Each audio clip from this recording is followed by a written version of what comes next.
38세에서 45세 제가 말씀드리는 돈 관리 요령을 잘 귀담아 들어보세요. 금전거래는 그냥 하지 마세요. 인류 수천 년 수만 년의 역사예요. 유행을 타기 시작하면 개미지옥이에요. 그냥 계속 거기에 소비할 수밖에 없고, 좋은 소비다 나쁜 소비다? 나쁜 소비예요. 정말 나쁜 소비예요. 투자한답시고 돈을 잃는 거예요. 그게 더 안 좋은 거예요. 워렌 버핏 투자의 이론칙은 인터넷에 수익 파이프라인 그러면 방법은 널려 있어요.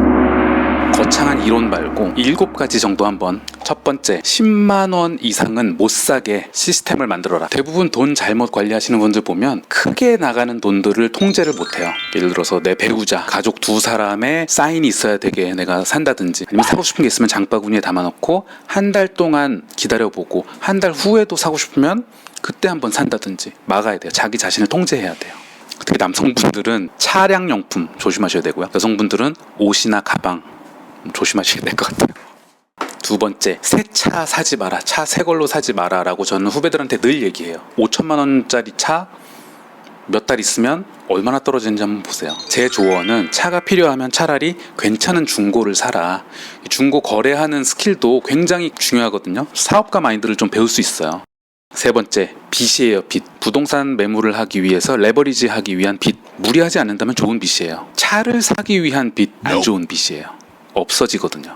차를 더 비싸게 팔 수 있는 건 아니잖아요. 내 몸값을 올리기 위한 컨설팅 비용, 과외 비용, 좋은 거. 친구들하고 재미있게 놀러 가려고 해외여행 가기 위한 빚, 나쁜 빚.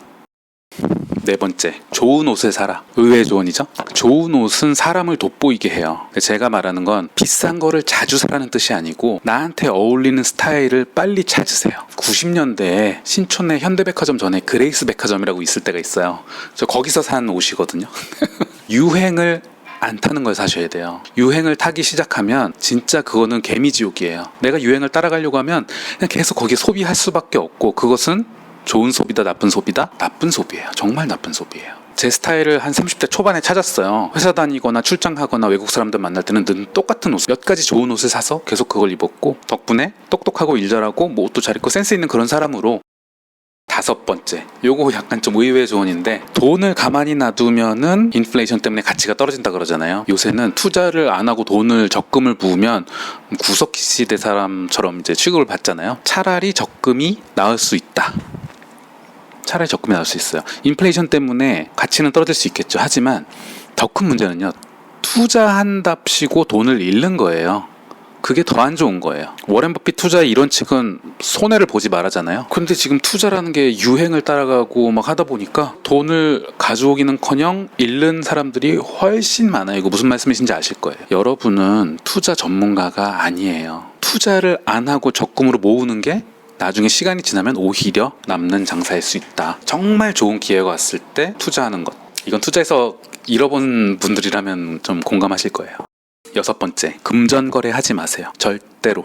누구하고도 못 받는 거라고 생각하고 빌려주시던지, 저도 그런 경험이 있거든요. 아, 이 사람은 괜찮아요 라고 하시잖아요. 그런 사람 때문에 늘 문제가 생기는 거예요. 믿는 사람이 늘 변절하죠. 인류 수천 년 수만 년의 역사예요. 금전거래는 그냥 하지 마세요.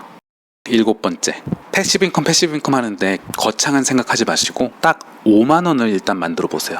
아, 그걸로 어떻게 해요? 한 그래도 500이나 월급 정도는 돼야 되지 않을까요? 이거는 안 해본 분들이 하는 말이에요. 정말 뜬구름 잡는 말이고, 저 역시도 퇴사하고 한 2년 만에 저만의 시스템으로 지금 이렇게 경제적으로 독립했거든요. 5만 원이나 만들고 그 다음을 얘기하세요.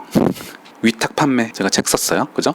또 책으로 인한 인세도 있을 수 있어요. 그것도 책에 대해서도 제가 책을 썼고, 또 쿠팡 파트너스라는 걸 통해서 뭐 이렇게 할 수도 있고, 방법은 이제 챗 GPT한테 물어봐도 되고, 인터넷에 수익 파이프라인 그러면 방법은 널려 있어요. 이 5만 원을 2배, 3배 가지수를 많이 만들든지, 아니면 5만 원을 금액 자체를 50만 원, 100만 원으로 만들든지, 그거는 그 다음에 고민하시면 돼요. 이런 파이프라인들이 쌓여서 조금 더 빨리, 그리고 조금 더 수월하게 우리가 주도하는 그런 인생을 만들 수 있는 거죠. 일단 5만 원을 만들면 눈이 팍 떠져요.